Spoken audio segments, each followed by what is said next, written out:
Well, right now, with school just getting back into session, parents may be finding it hard to get their kids to go to sleep. They were probably sleeping in or staying up late throughout the summer break. Well, I sat down with WashU medicine pediatrician Dr. Nicastro to get some tips on getting our kids back on a good sleep schedule.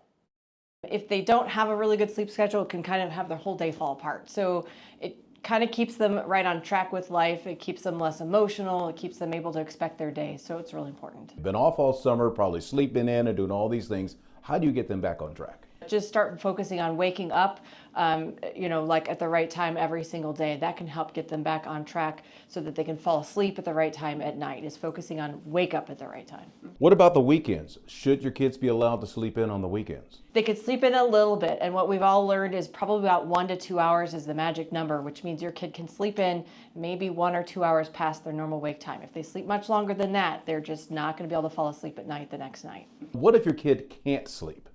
If your kid can't sleep, kind of look at their what we call sleep hygiene and make sure that they're really doing everything they should be doing correctly to make it easy to go to sleep. So that's simple things like don't let them do anything in bed but sleep. So like if they like to sit in bed and do their homework, get them out of their bed, do their homework in a desk or in another room.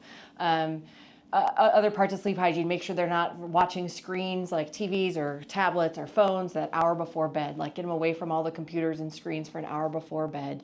Make sure they're not having caffeine, especially late in the day.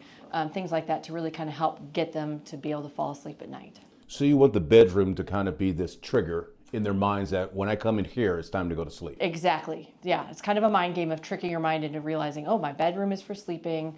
This place is my room for homework, things like that. How much sleep do kids need? It definitely varies by age. Probably younger kids need about 10 to 12-ish hours. And as you get older, you can put up with 8 to 10, although I think you might argue that teenagers feel like they could use 15 hours a day. But at least solid 8 to 10 at night for those teenagers is a good thing. Does it vary though for age groups? Younger kids definitely need more sleep. They probably need that good solid 10 to 12 hours. And then older kids can do with less. What about naps? Can a nap be good, or is a nap something you might want to discourage? For younger kids, naps are really great, right? For those kids probably at least less than 5 even, especially a nap during the day is great. As you get older, you have to be careful about naps because those really interfere with sleep. For most kids, especially by probably like upper grade school, middle school, high school, naps should be less than 30 minutes if you take one at all, because otherwise it will make it hard for you to fall asleep at night because you just won't be tired enough and you'll either not be able to fall asleep or you'll wake up in the middle of the night.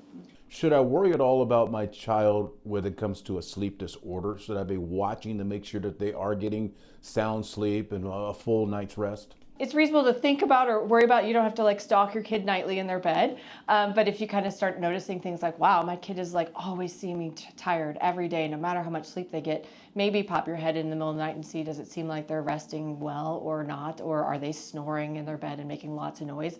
And if they're having those things, maybe you should talk to your pediatrician. And how about this? According to UCLA Health, teenagers are not getting enough sleep.